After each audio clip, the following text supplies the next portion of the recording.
TV 드라마에서 나온 이야기를 하나 소개하겠습니다. 대기업에 한 딸이 있었는데 그 회사에 사원으로 들어온 한 형제가 있었습니다. 근데 그 딸이 남자를 아주 좋아해서 결혼을 하게 되었습니다. 그런데 그 남자는 아주 시골 출신이었습니다. 그 아버지도 이제 시골에만 계신 분이었습니다. 결혼을 하게 되었고, 이제 그 며느리가 아버지의 생신 잔치를 마련하게 되었습니다. 며느리는 큰 마음 써가지고 최고급 호텔의 레스토랑에 초대하고 또 최고급 와인에다가 아주 값비싼 음식들을 이렇게 준비를 했습니다. 그래서 이제 아버지가 와서 이제 왔는데, 아버지는 그냥 어렸을 때부터 그냥 시골에서만 자라서 도대체 이 장소도 부담스럽고 또 그 마음도 불편하고 또 음식도 하나도 맛이 없었습니다. 그래서 그 아버지가 하는 말이, 야, 내가 정말 원하는 것은 그냥 며느리가 직접 끓여준 그냥 미역국 한 그릇 먹는 것뿐이야, 이렇게 말을 했습니다. 그 말 듣고 며느리가 화가 나가지고, 아니 돈 많이 들어가지고 이렇게 잔치상을 뻑적지근하게 했는데 이게 도대체 무슨 타박이냐. 제가 이 이야기를 꺼낸 이유는 우리가 드리는 그 예배가 하나님께서 기뻐하지 않을 수도 있음을 말하기 위해서입니다. 본문은 하나님께서 원하시는 예배, 하나님께서 기뻐하시는 예배가 어떤 예배인지 중요한 이러한 몇 가지를 말씀해 주고 있습니다. 그래서 오늘 제목이 여호와께서 택하신 곳에서라고 했는데, 실제로 붙이고 싶은 말은, 제목은 하나님께서 기뻐하시는 예배가 무엇인가, 이렇게 생각해 봤습니다.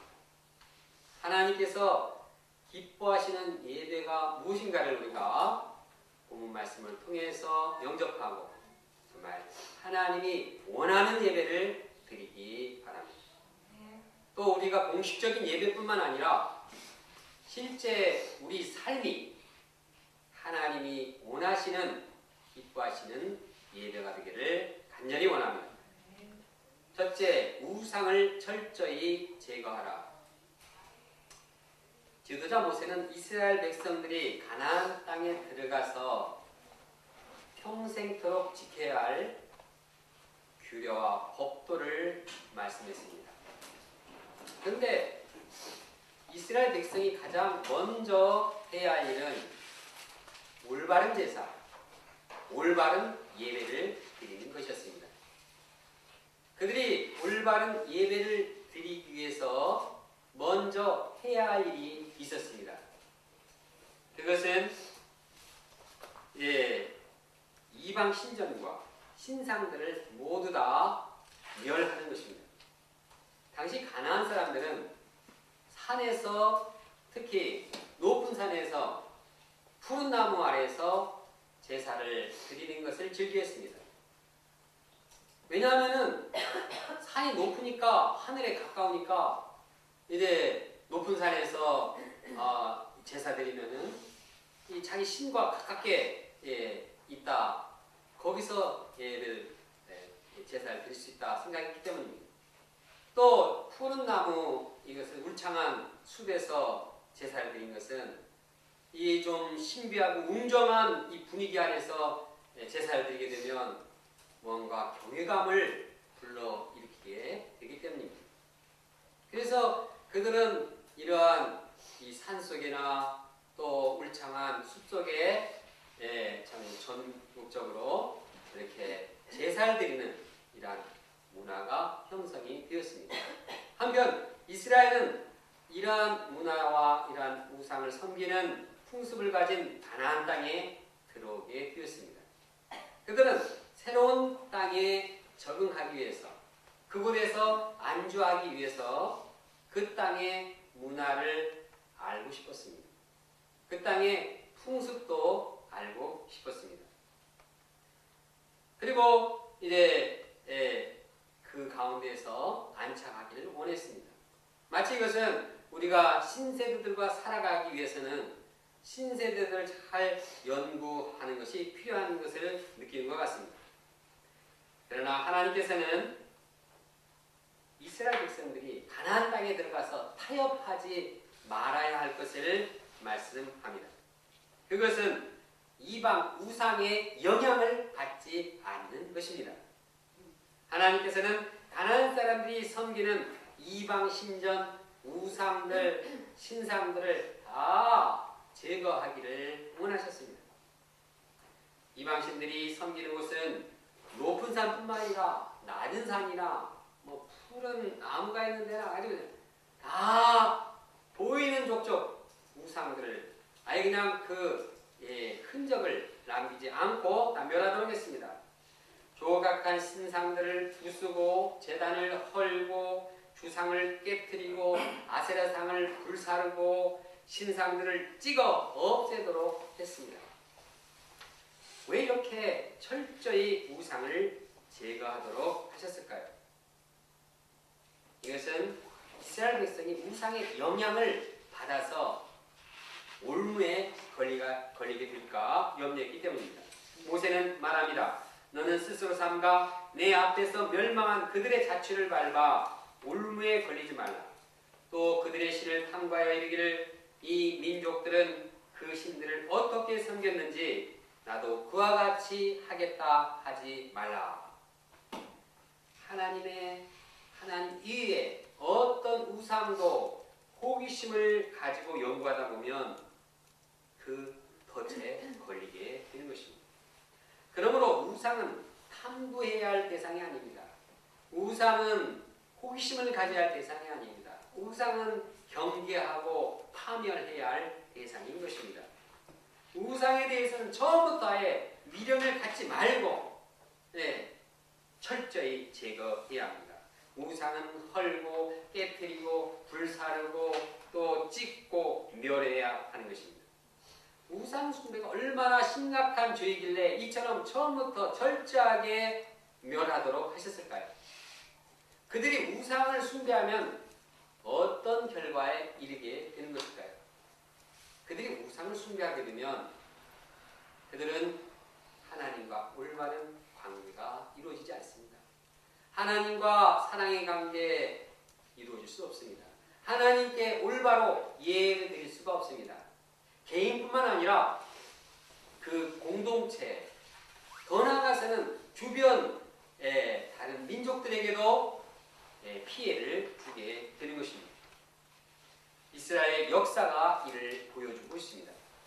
그들이 하나님의 징계를 받고 망하게 된 근본 이유는 바로 이 우상 숭배에 있었습니다. 그들은 사사기 시대에도 반복적으로 우상을 숭배했습니다. 그래서 망하게 되었습니다. 하나님이 구원자 사사들을 보내셔서 이제 조금 나아지게 되면 또 우상을 섬기겠습니다. 이것이 반복되었습니다. 이것은 사사시대뿐만 아니라 이스라엘 역사에 계속적으로 반복된 죄악이었습니다. 결국 이제 70년 바벨론 포로 생활을 하고 참 그 이후에도 계속적으로 강대국의 식민지가 된 그 원인이 바로 우상 숭배에 있었습니다. 여기서 우상 숭배는 그냥 하나님 저버리고 우상만 섬긴 것이 아니었습니다. 입으로는 하나님을 섬겼습니다. 하나님을 불렀습니다. 그러나 한편으로는 우상을 동시에 섬긴 것입니다. 역사상 그들이 하나님을 한 번도 버린 적이 없습니다. 입으로 항상 하나님을 말하고 또 섬기고 제사했습니다. 그러나 마음속에 우상을 버리지 않았기 때문에 결국은 그들은 망하고 그들은 이방 족속에게 이제 조롱거리가 된 것입니다. 이처럼 하나님께서는 우상 숭배의 심각성을 미리 아셨기 때문에 철저하게 처음부터 이렇게 경계를 하신 것입니다. 이 말씀은 오늘날에도 동일하게 적용됩니다. 우리에게 가장 먼저 필요한 것은 우상, 마음에 있는 우상을 철저히 제거하는 것입니다. 우리는 가나안을 방불케 하는 이러한 축복의 땅, 은혜의 땅에서 살게 되었습니다. 5,000년 역사상 우리가 이렇게 풍요롭게 이렇게 살던 때가 없었습니다. 그러나 하나님의 은혜로 하나님의 축복으로 이렇게 번영하게 되었습니다. 이때 우리는 다른 무엇보다도 우상을 제거해야 하는 것입니다. 우리가 만약에 하나님보다도 우상의 호기심을 가지고 거기에 기웃거리다 보면 우리는 올무에 잡힙니다. 우리가 우상을 타협하고 받아들이면 하나님과의 올바른 예배를 드릴 수 없습니다. 우리가 예배하러 이곳에 왔습니다. 그런데 하나님을 사랑하기보다도 다른 것을 더 사랑한다면 하나님과 이 예배를 제대로 드릴 수가 없습니다. 하나님과 더 사랑하는 돈, 하나님과 더 사랑하는 쾌락, 이 마음에 우상이 자리 잡고 있으면 하나님과의 관계성이 올바로 이루어질 수가 없습니다. 그렇게 되면 우리 공동체는 병이 들게 됩니다. 우리 공동체만 병이 드는 것이 아니라 이 병으로 인해서 다른 사람들에게도 하나님을 증거하지 못하게 되는 것입니다. 오히려 그들이 우리를 불쌍히 여기게 됩니다. 우리의 모습이 이처럼 하나님과의 이러한 올바른 관계성이 없고 우상을 숭배할 때 심각하게 되고 결국은 망하게 될 것입니다. 그러므로 우리는 먼저 다른 무엇보다도 우리 안에 있는 우상을 제거해야 하는 것입니다. 예를 들어서 부부가 행복한 삶을 살기 위해서는 가장 먼저 무엇을 기본적으로 해야 할까요? 먼저 서로를 사랑하며 부부가 서로 순결을 잘 지키는 데 있습니다. 만약 말로는 부부가 서로 사랑한다고 하는데 남편은 다른 여자와 바람을 피고 또 그 아내는 다른 남자와 바람을 피면 이 바람난 가족은 이 사랑이 다 깨지고 결국은 이제는 불행이 찾아드는 것입니다. 그들이 순결을 지키지 않고 다른 남자들과 놀아난다고 하면서 참 생일날 꽃도 선물해주고 또 선물도 주고 이것이 무슨 소용이 있습니까? 그것은 겉으로는 꽃도 주네 낭만적일지 모르지만 그러나 그것은 거짓이고 위선입니다. 벌써 거기에는 사랑이 깨졌고 이제는 그들은 불행의 파국으로 접어들게 되는 것입니다. 그러므로 이러한 부부간의 행복을 지속시키기 위해서는 가장 먼저 기본적으로 해야 할 것은 마음에 있는 그들에게 늙은 남자, 늙은 여자들을 다 청산하는 것입니다. 우리의 예배도 마찬가지입니다. 우리가 먼저 우리 마음에 있는 우상을 완전히 철저히 제거할 때 올바른 예배, 하나님과 올바른 관계성을 이루게 됩니다.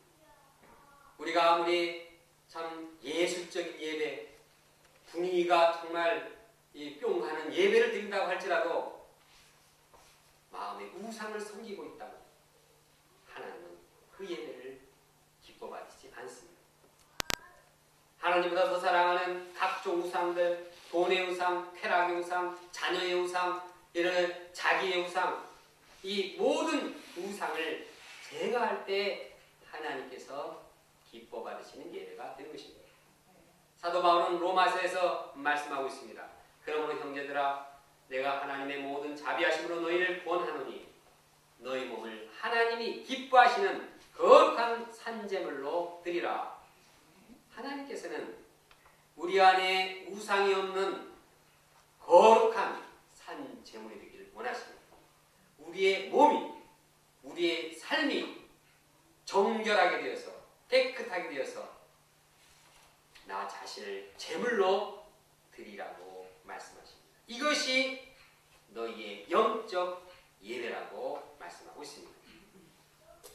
이것은 주일 예배나 공식적인 예배에서만 해당하는 사항이 아닙니다. 평소에 우리가 순결한 삶을 삶으로써 우리 몸을 거룩한 산제물로 드리라는 것입니다. 우리가 평소에 거룩한 삶을 살지 않고 이 주일날 와서 거룩한 예배를 드릴 수 있습니까? 결코 그럴 수 없습니다. 평소에 순결한 삶, 거룩한 삶을 살 때 우리는 주일날도 거룩한 예배를 드리게 되고 그 거룩한 예배를 드림으로써 하나님께 영광을 돌리게 되는 것입니다. 하나님께 영광을 돌릴 때 우리는 또한 거룩한 몸으로 더욱더 성결되게 되는 것입니다. 그러기 위해서 우리 마음에 있는 모든 우상들을 제거해야 하는 것입니다. 둘째, 하나님께서 함께 하시고 영광을 받으시는 예배를 드려라. 하나님께서는 이스라엘 백성들이 자기 방식, 자기 나름대로의 제사를 드리기를 원치 않으셨습니다. 과거 그들이 광야에서 제사 드릴 때는 장소가 별로 안 좋아서 그런지 적합하지 않아서 그런지 자기 마음대로 제사를 드렸습니다. 그러나 하나님께서는 그러한 예배를 원치 않으셨습니다. 이제는 가나안 땅에 들어가게 되면 그렇게 드리지 말고 내가 말한 대로 드리라고 말씀하고 있습니다. 제사 드릴 때 오직 하나님께서 제시하신 방법대로 순종해서 드리라고 말씀합니다. 5절을 함께 읽겠습니다. 시작. 오직 너희 하나님 여호와께서 자기 이름을 두시려고 너희 모든 지파 중에서 택하신 이신 그 계신 곳에 찾아 나아가소서.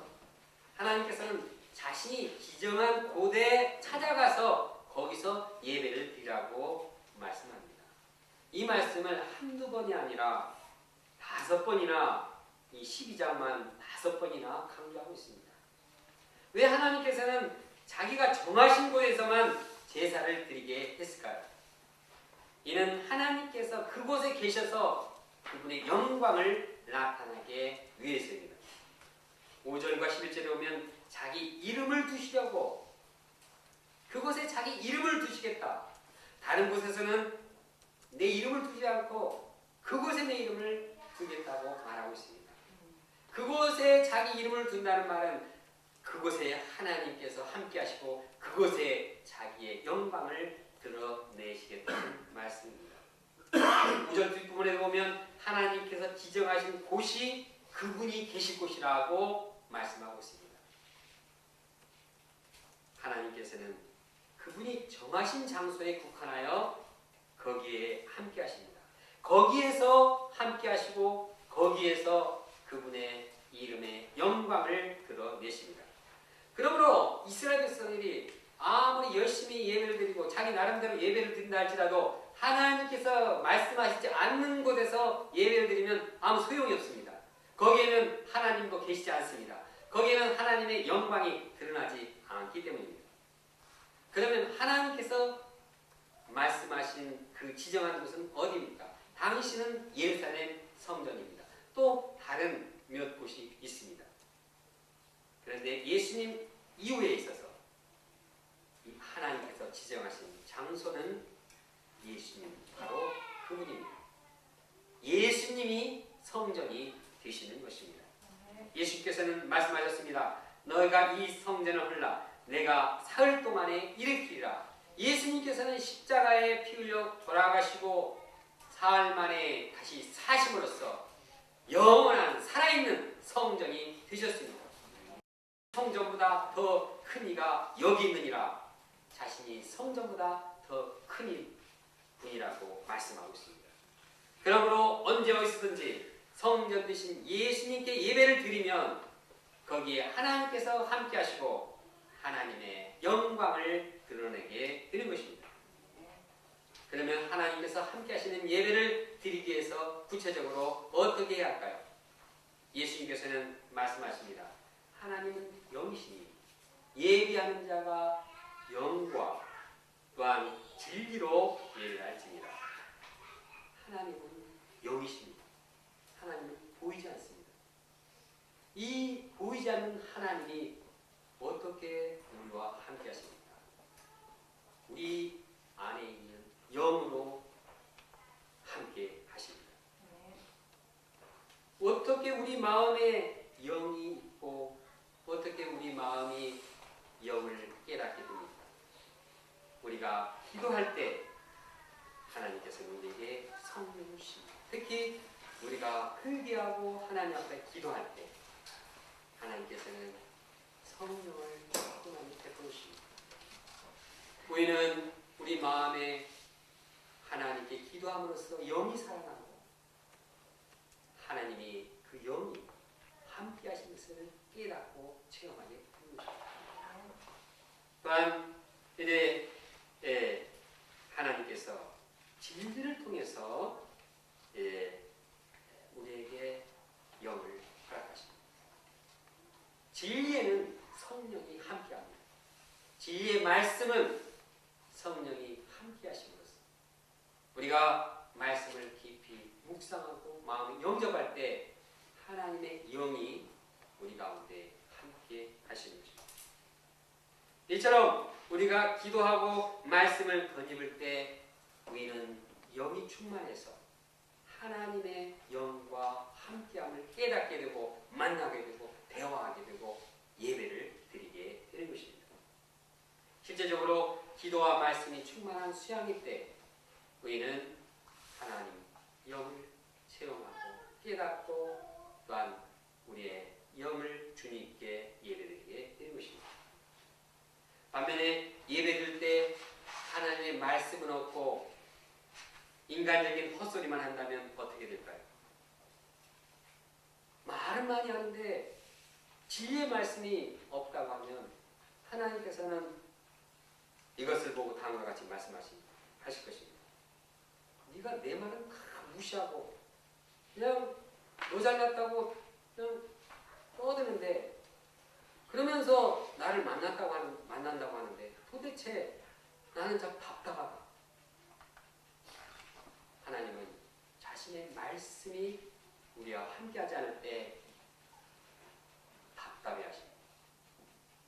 반면에 예배 때 이론적인 말씀은 있는데 또 이게 영이 살아있지 못하다면 우리 마음은 그냥 답답하고 예배를 드려도 참 벽에다 놓고 예배를 드리는 것처럼 심란하고 이를 보시는 하나님께서도 안타까워하실 것입니다.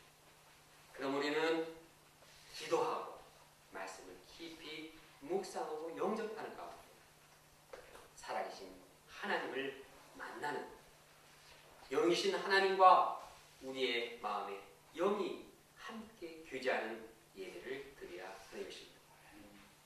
또한 하나님께 영광을 돌리는 예배를 드려야 합니다. 그분의 이름이 드러나도록 주님께서는 나의 이름을 자기 이름을 두시려고 원하시는 그 제사를 드립니다. 시편 기자는 말합니다. 여호와께서 그의 이름에 합당한 영광을 돌리며 예배하라. 하나님께 영광을 돌리기 위한 예배, 이것이 우리가 하나님께 가져야 할 자세입니다. 이런 예배를 드리기 위해서 부모의 생신잔치를 한번 또 다시 들어봅니다. 참 하나님과 우리의 관계는 부모와 자녀의 관계 많이 이렇게 비슷한 그런 점들이 많이 있습니다. 우리가 부모의 생신잔치를 준비하기 위해서 신경 쓸 것이 많습니다.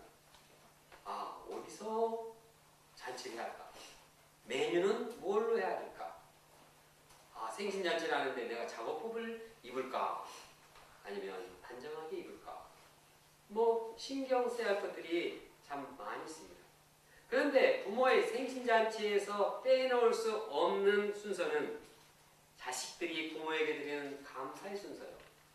자식들이 부모의 그런 은혜를 표현하는 그러한 순서일 것입니다. 여기에 방법은 여러 가지가 있습니다. 뭐 말로다가 감사합니다. 편지를 써서, 뭐 시를 써서, 노래를 한 곡 좀 뽑아서 감사의 표현을 할 수 있습니다. 뭐 선물을 드릴 수도 있고, 절을 할 수도 있고, 뭐 여행비를 드릴 수도 있습니다. 어쩌든지 부모가 참 부모를 높이고 부모께 감사하고 그분을 칭찬하고 그분이 흡족하도록 이렇게 하는 것이 생신잔치입니다. 생신잔치의 본질은 부모를 위한 것이지 부모가 자녀를 위한 그러한 잔치는 아닌 것입니다. 그런데 부모의 생신잔치에 자식들이 부모에게 말하기를 이 참 뻑적지근하게 음식 잘 드시고 어머니 아버지 그 재산 그 명의로 있는 건 우리 다 주세요. 부모님 제가 필요한 거 많은데요.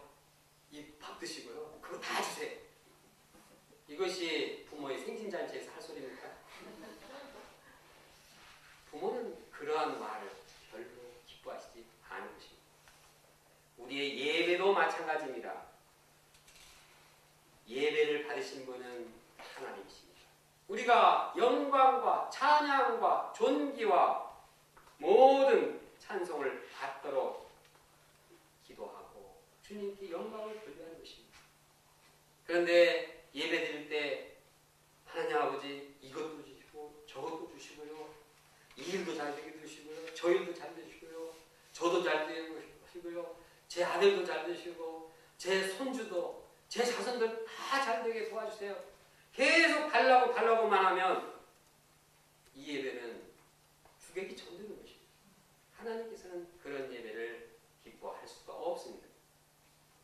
예배 드릴 때는 하나님께 영광과 찬양을 돌려드려야 하는 것입니다. 예배를 받으러 오는 그런 물론 은혜를 받아야죠. 그러나 예배의 본질은 하나님께 영광과 하나님께 감사와 찬양을 돌리는 데 있습니다. 예배 순서로 고정된 그런 순서는 모두 다 하나님께 영광과 찬송을 드리는 것입니다. 초대교회에 계속해서 예배 가운데 항상 부르는 그 시가 있습니다. 그것은 마리아의 찬가입니다. 내 영혼이 주를 찬양하며 내 마음이 하나님 내 그를 기뻐하였으면 그의 요정의 비찬함을 돌보셨습니다. 그냥 쭉 하나님을 찬양하고 감사하고 하나님의 이 사랑과 하나님의 능력과 정의를 이렇게 드러내는 그러한 마리아 찬가를 매 예배 때마다 드리곤 했습니다. 이와 같이 우리가 예배 드릴 때도 하나님께 영광 돌리는 데 마음을 드려야 할 것입니다. 더 나아가 우리가 공식적인 예배에서뿐만 아니라 우리의 삶이 예배가 되도록 해야 할 것입니다. 그래서 우리의 삶이 하나님께 영광을 돌리고 하나님께 영광을 돌릴 때 우리는 거룩해지고 우리는 거기에서 즐거움과 행복을 누리게 될 것입니다. 셋째, 하나님 앞에서 즐거워하며 예배하라. 하나님께서는 이스라엘 백성이 제사를 드릴 때 온 가족들과 다 함께 즐거워하라고 말씀하십니다. 하나님 앞에서 자녀와 노비와 레인과 모든 사람이 즐거워하도록 하라고 7절과 12절과 18절 계속 반복하여 강조하고 있습니다. 하나님께서는 제사를 통해서 이제 종이고 뭐 주인이고 뭐 아들이고 딸이고 남녀노소 모든 사람들이 함께 동참해서 하나님 앞에서 즐거워하기를 바라셨습니다. 그런데 그들이 모두 다 즐거워할 수 있는 그 근거는 무엇입니까? 그것은 하나님께서 복 주심으로 말미암은 것입니다. 7절을 함께 읽어보겠습니다. 시작. 거기 곧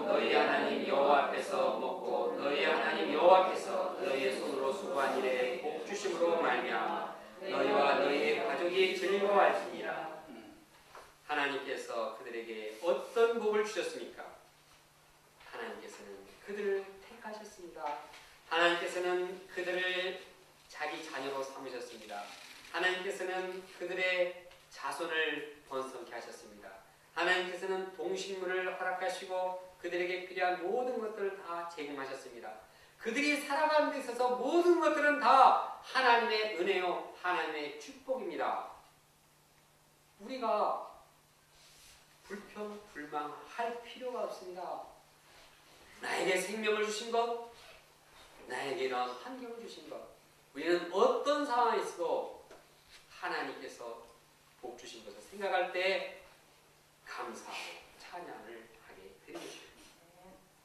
그러므로 우리는 베풀어 주신 주님의 은혜와 축복을 생각하며 감사와 감격으로 함께 즐거워 예배드려야 할 것입니다. 그런데 하나님이 그들이 제사 드릴 때 맨손으로 나가지 않게 하셨습니다. 하나님께서 주신 복을 감사하며 제물과 헌물을 드리게 했습니다. 11절을 함께 읽어보겠습니다. 시작. 너희는 너희 하나님 여호와께서 자기 이름을 두시려고 택하실 그곳으로 내가 명령할 것을 모두 가지고 갈지니 너희의 번제와 너희의 희생과 너희의 실조와 너희 손의 거제와 너희가 여호와께서 원하시는 모든 아름다운 소원을 가져가고. 5절에도 보면 그들이 가져가야 할 제물과 헌물을 언급하고 있습니다. 거기에 보면 번제, 실조, 거제, 소원제, 낙헌제물, 첫수산 등 여러 가지로 드리게 했습니다. 하나님께서 그들에게 이렇게 제물과 헌물을 드리게 하신 이유는 무엇일까요? 그것은 하나님께서 뭐가 부족해서 그런 것이 아닙니다. 하나님께서 뭐가 필요해서 그런 것이 아닙니다. 하나님은 그들이 하나님께 감사하는 그 마음을 받기를 원하신 것입니다. 안 드린다는 것은 나 하나님께 받은 거 없기 때문에 그렇게 생각하기 때문입니다. 내가 하나님께 다 받았다 생각할 때 하나님께 드리며 감사하는 것은 당연한 일인 것입니다. 다윗은 이러한 하나님의 마음을 알고 다음과 같이 고백했습니다. 나와 내 백성이 무엇이기에 이처럼 즐거운 마음으로 드릴 힘이 있었나이까. 모든 것이 주께로 말미암아 싸우니 우리가 주의 손에서 받은 것으로 주께 드렸을 뿐입니다. 우리가 드린 것이 우리 겁니까? 우리가 드린 거 다 주님 것입니다. 다 주님께서 우리에게 베푸신 것입니다.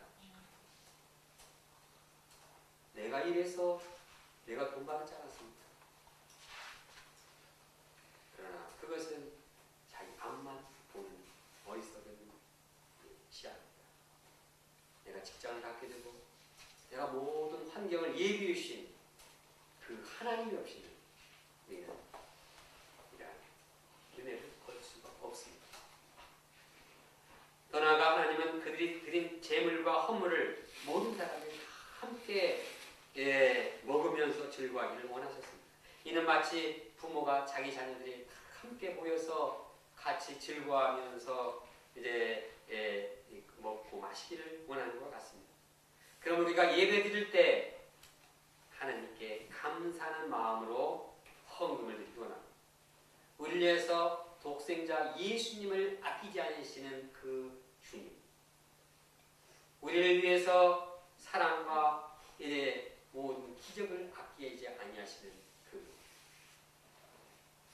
구체적으로 한 주간 동안 우리에게 베푸신 은혜를 생각하고 감사 제목을 이제 찾아서 감사하는 자들이 되기를 원합니다. 예배를 드리는데 그냥 감사도 없이 내 백지쇼 이러한 예배를 하나님께서는 원치 않으십니다. 감사 제목을 찾고 기도 제목을 찾고 나의 마음을 하나님께 전하고 나의 기도 제목을 하나님께 드리고 하나님과 마음이 서로 통하며 헌금을 드릴 때도 헌금만 드리지 않고 구석구석 하나님께서 베푸신 은혜를 적으면서 감사하는 마음으로 드려야 할 것입니다. 또한 풀타임 사역자인 저희 가정과 도움이 필요한 자들을 사랑하는 마음으로 헌금에 경청하기를 원합니다. 이렇게 하나님께 드릴 때 살아계신 하나님께서는 우리 각자의 마음을 받으시고 기뻐하시고 풍성하게 채워주실 것입니다. 결론적으로 우리가 하나님께 어떤 자세로 예배를 드려야 하는지 정리해 봅니다. 먼저 우리 마음에 있는 우상을 철저히 제거해야 합니다. 우리 마음에 있는 우상을 제거하지 않고서는 하나님께 올바른 예배 드릴 수 없기 때문입니다.